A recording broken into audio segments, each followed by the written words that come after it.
En el programa de hoy, 40 días por la vida habla sobre propuesta que pide penalizar a provías que estén alrededor de clínicas de aborto. Vaticano señala que propuesta de ley anti-homofobia en Italia viola las libertades de la Iglesia. Además, lanzan cruzada de oración por el proceso constituyente en Chile. Hola amigos, bienvenidos a su noticiero EWTN Noticias con enfoque católico. Soy Eddie Rodríguez Morel. Iniciamos el programa contándoles que hace unos días el Partido Socialista Obrero Español propuso penas de cárcel para los provida que se sitúen en los alrededores de las clínicas de aborto y que supuestamente acosen a las mujeres que van a abortar. Para hablarnos más detalles sobre este tema está conectada con nosotros Nayeli Rodríguez, coordinadora de 40 días por la vida en España. Nayeli, te damos la bienvenida a EWTN Noticias. Hola Eddie, muchas gracias por invitarme a tu programa. Nayeli, primero que todo, ¿podrías comentarnos en qué se basa esta propuesta del Partido Socialista Obrero Español que quiere penas de cárcel para los provida que se sitúen en los alrededores de las clínicas de aborto? ¿Estás de acuerdo con que se diga que se acosa a la mujer para que no aborte? No, básicamente esta propuesta de ley se basa en una información de la CAI, que es la Asociación de Clínicas Acreditadas para la Interrupción del Embarazo. Así que, como se puede ver, es una información absolutamente sesgada, ¿no? Supuestamente ellos afirman que un gran porcentaje de las mujeres se sienten acosadas en los alrededores de la clínica, ¿no? Y bueno, esto no es así. No, los Provida no acosamos a las mujeres. Desde 40 días por la vida, por ejemplo, simplemente nos dedicamos a rezar por ellas en silencio, ¿no? Ni siquiera nos acercamos a ellas, así que el acoso es imposible, ¿no? Y por otra parte, hay algunas ciudades que tienen, que no son 40 días por la vida, sino otro voluntariado, que son los rescatadores, que ellos sí que hablan y escuchan, ¿no? Sobre todo escuchan a estas mujeres, pero en ningún momento acosan, sino todo lo contrario, ¿no? Se les escucha y se les pregunta qué es lo que necesitan para no abortar, ¿no? Porque muchas veces estas mujeres toman esta decisión por situaciones diversas, entre ellas, y una muy importante, es una situación económica complicada, ¿no? Así que no, considero que al contrario, los Provida escuchamos e intentamos dar soluciones a lo que la sociedad y el gobierno pues han fracasado, ¿no? Para ayudar a estas mujeres. Frente a este panorama, ¿qué acciones se están realizando desde 40 días por la vida en España para contrarrestar esta lamentable propuesta? Bueno, en España lo que intentamos hacer básicamente es seguir adelante hasta que esta ley no entre. Por nuestra parte vamos a seguir organizando campañas y en julio, es decir, en muy poquitas semanas, lanzaremos una campaña de oración, una novena a Jérôme Lejeune, para intentar frenar esta ley, ¿no? Y por supuesto vamos a llevar a cabo una incansable lucha a través de los medios de comunicación y de nuestras redes sociales para concienciar, ¿no? Sobre el peligro que supone esta ley.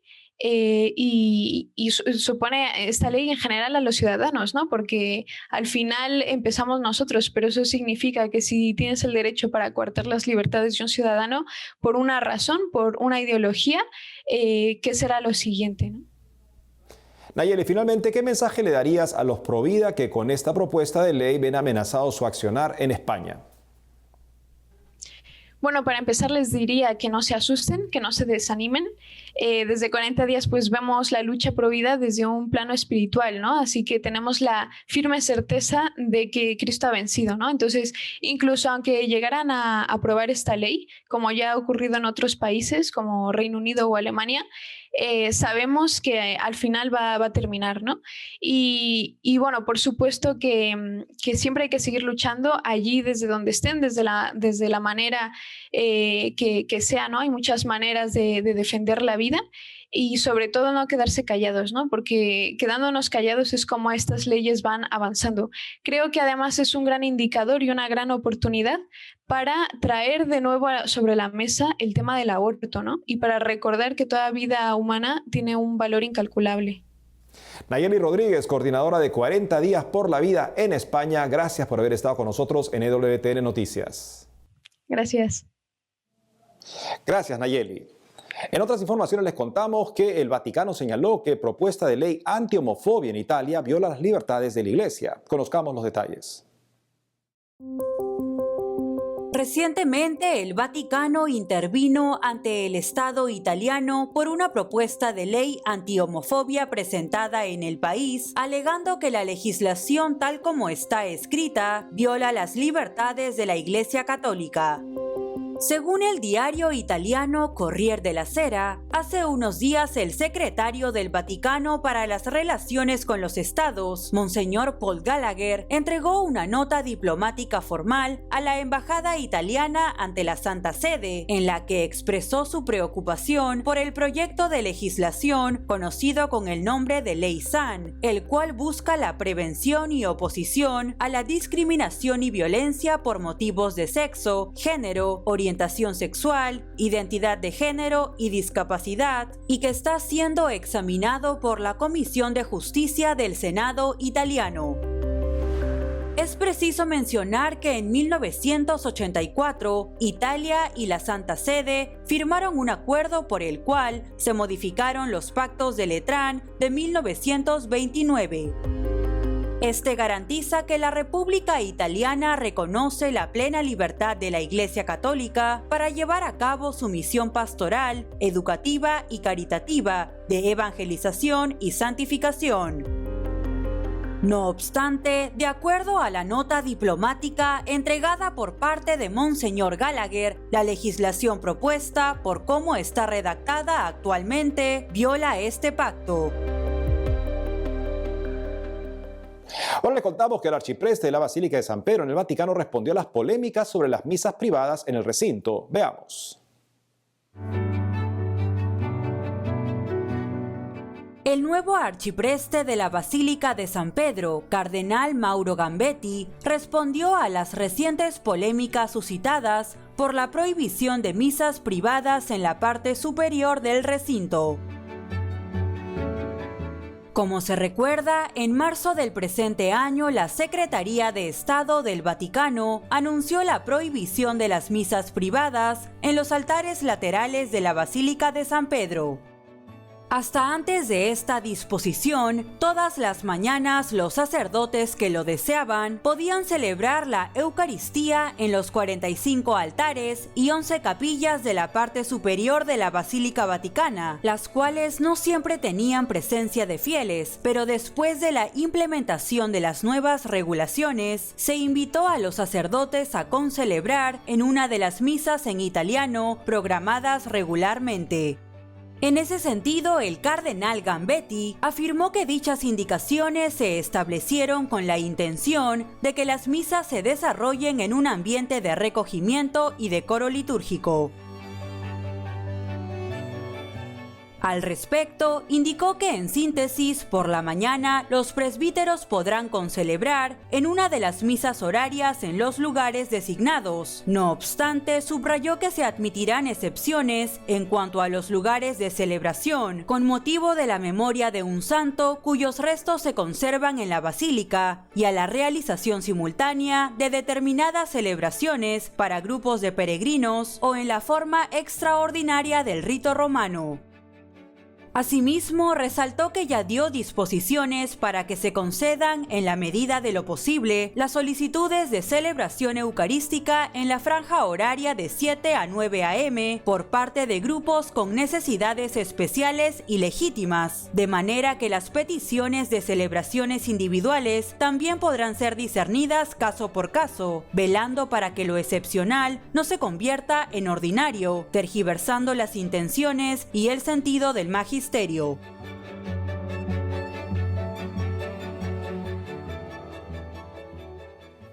Y nos vamos hasta Chile con nuestra corresponsal Giselle Vargas, quien nos tiene noticias sobre la cruzada de oración por el proceso constituyente en el país. Te escuchamos, Giselle. Muchas gracias. Desde un Santiago aún en cuarentena debido a la pandemia del coronavirus, quiero compartir con ustedes las principales noticias de la Iglesia en Chile. Y comienzo este informe contándoles acerca de una iniciativa de un grupo de laicos que busca orar por el proceso constituyente que vive el país. A partir del 23 de junio y todos los miércoles a las 7 de la tarde se realizará el Rosario de la Esperanza, con el fin de que el Espíritu Santo guíe el trabajo de quienes redactarán la nueva Constitución. La iniciativa invita a orar por las 155 personas que fueron electas a través de un plebiscito en mayo de este año para conformar la Convención Constitucional, organismo que redactará una nueva Carta Magna. Cabe recordar que este proceso tiene su origen en la crisis social desatada el 18 de octubre de 2019, a raíz del alza del precio de los pasajes del metro. La ciudadanía comenzó a manifestarse en forma espontánea, masiva y continua para exigir al gobierno una serie de demandas sociales que permitan mejorar la calidad de vida de los chilenos.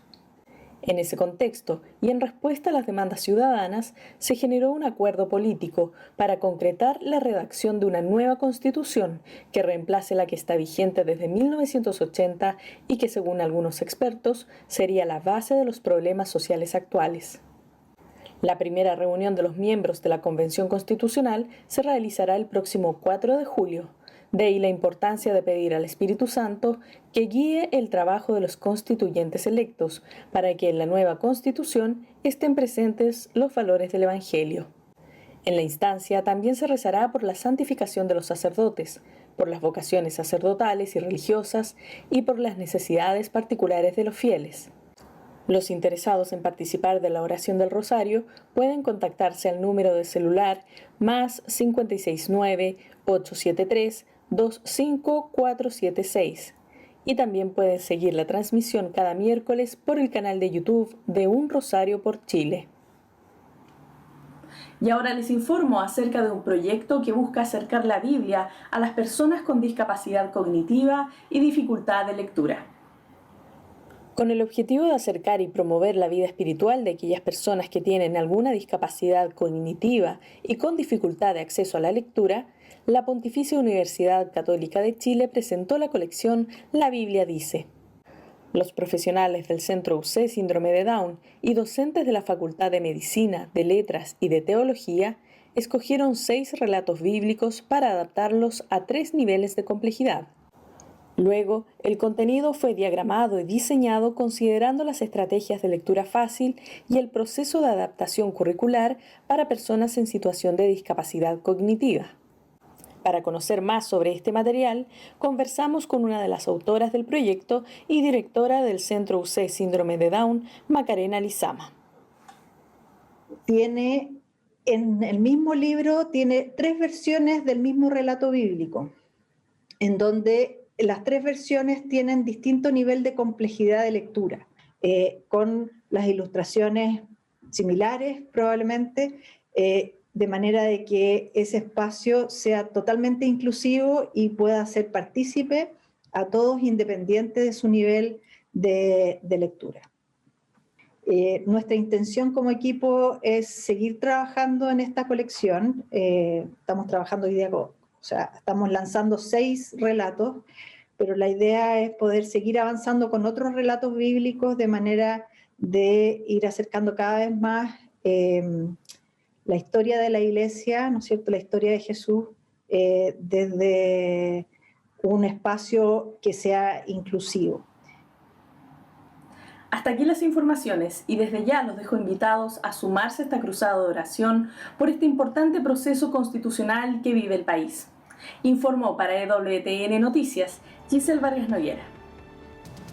Gracias, Giselle. Amigos, tenemos que hacer una pausa, pero al volver, congresista de Estados Unidos que apoya el aborto desafía a los obispos a negarle la comunión. Por otro lado, Diócesis de Córdoba en España acogerá importante congreso sobre San Juan de Ávila. Ya volvemos con más información en EWTN Noticias.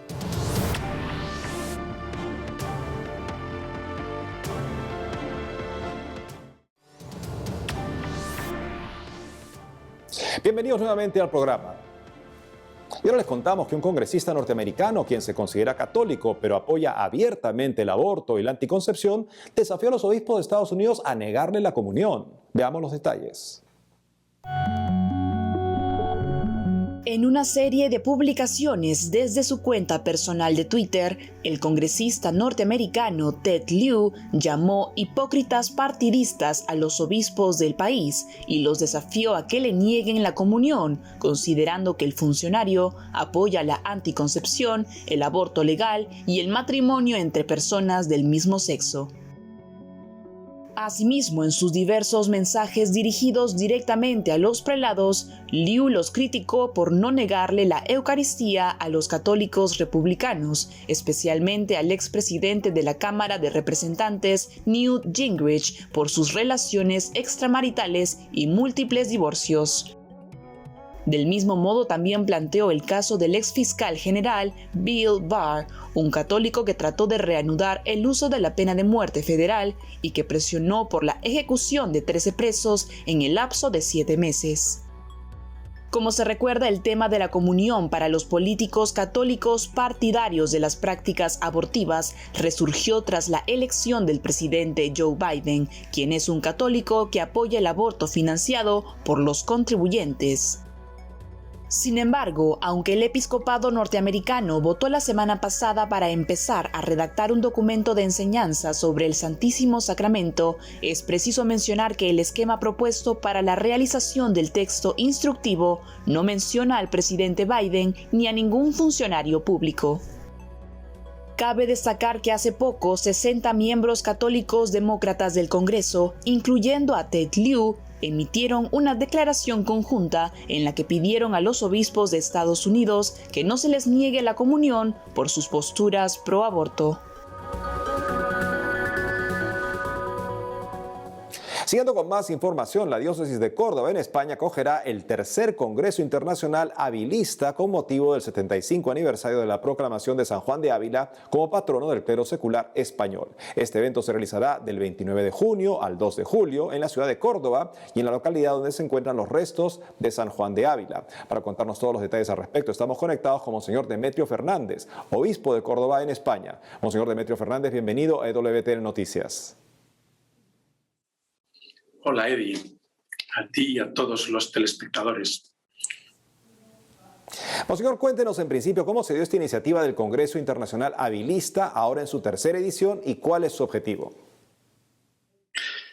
Estamos en el 75 aniversario de la proclamación de San Juan de Ávila como patrono del clero secular español. Lo hizo Pío XII en el año 1946, el 2 de julio. Y no queremos que pase esta fecha sin que demos a conocer más y más a San Juan de Ávila por el mundo entero. Por eso, con motivo de este aniversario, pues hemos convocado ya el tercer Congreso Abilista, porque la diócesis de Córdoba es la diócesis de San Juan de Ávila. Aquí él estuvo incardinado como presbítero diocesano secular y aquí murió, en Montilla, donde vivió los últimos 15 años de su vida, y aquí está su sepulcro. De manera que es un lugar de peregrinaciones constantes por parte de mucha gente que viene del mundo entero a venerar a este santo doctor de la Iglesia Universal. Así lo proclamó el Papa Benedicto el 7 de octubre del año 2012.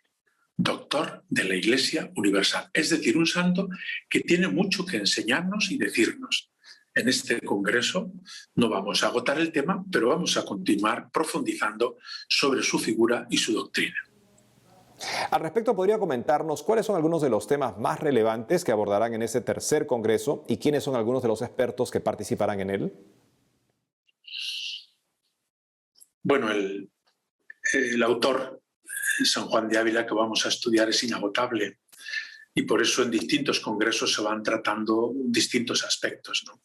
En este concretamente tenemos como 4 bloques.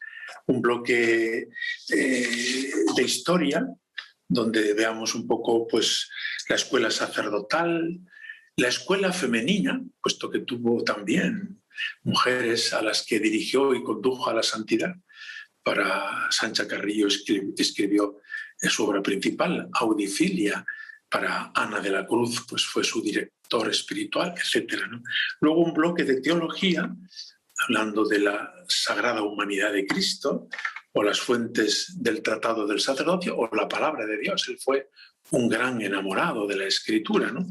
Otro bloque será el de la espiritualidad, para ver pues como director espiritual, la oración de intercesión, la doctrina de San Juan de Ávila, o la espiritualidad del presbítero diocesano secular, porque San Juan de Ávila fue sacerdote diocesano de Córdoba, ¿no? Y por último, otro bloque será la actualidad.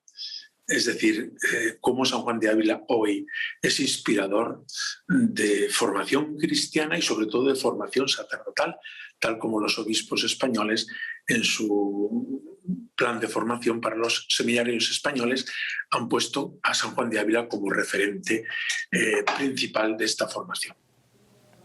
Monseñor Demetrio Fernández, obispo de Córdoba en España, gracias por habernos acompañado hoy en EWTN Noticias y por favor invite a todos a participar de este tercer Congreso Internacional Habilista.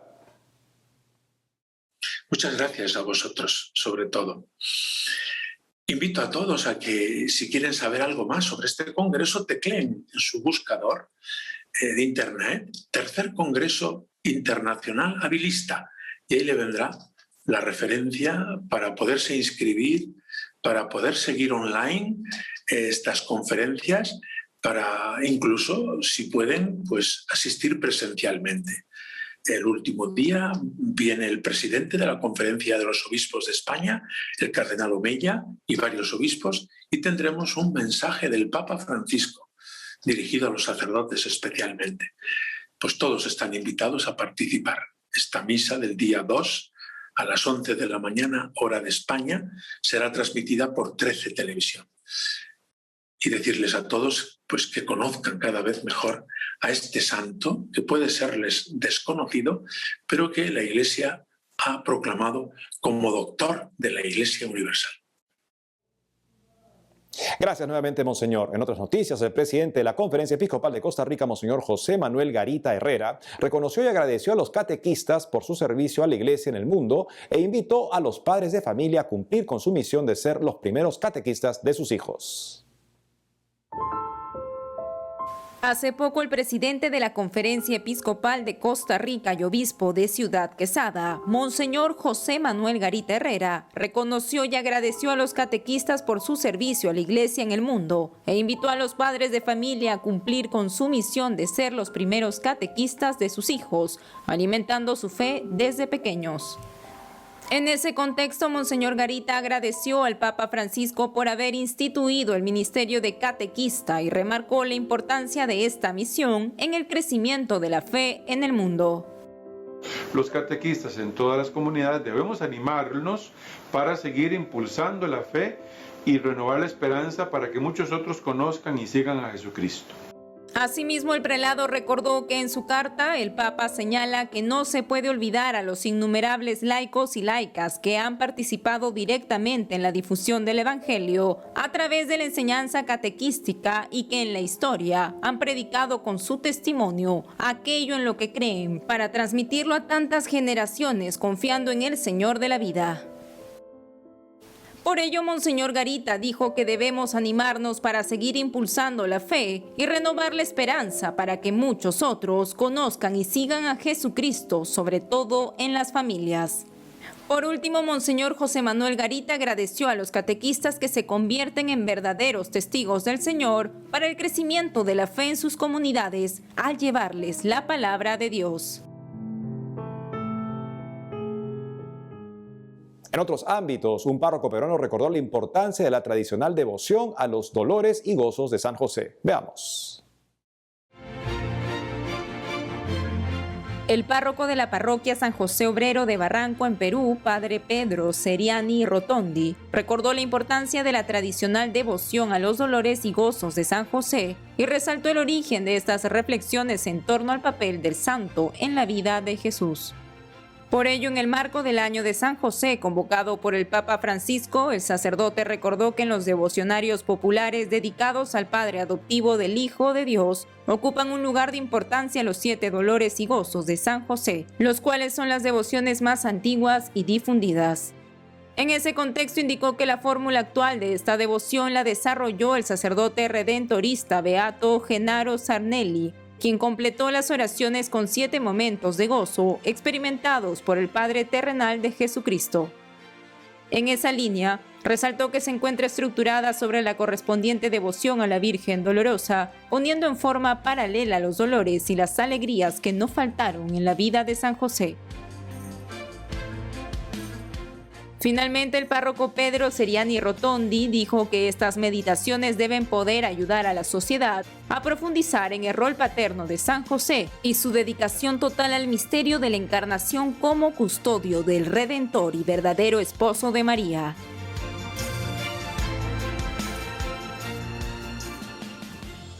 Y es todo por hoy, amigos. Gracias por haber estado con nosotros. No dejen de seguirnos en las redes sociales y de lunes a viernes a las 12 del mediodía hora de Miami tenemos cita en Radio Católica Mundial con su programa Más que Noticias. Hasta entonces.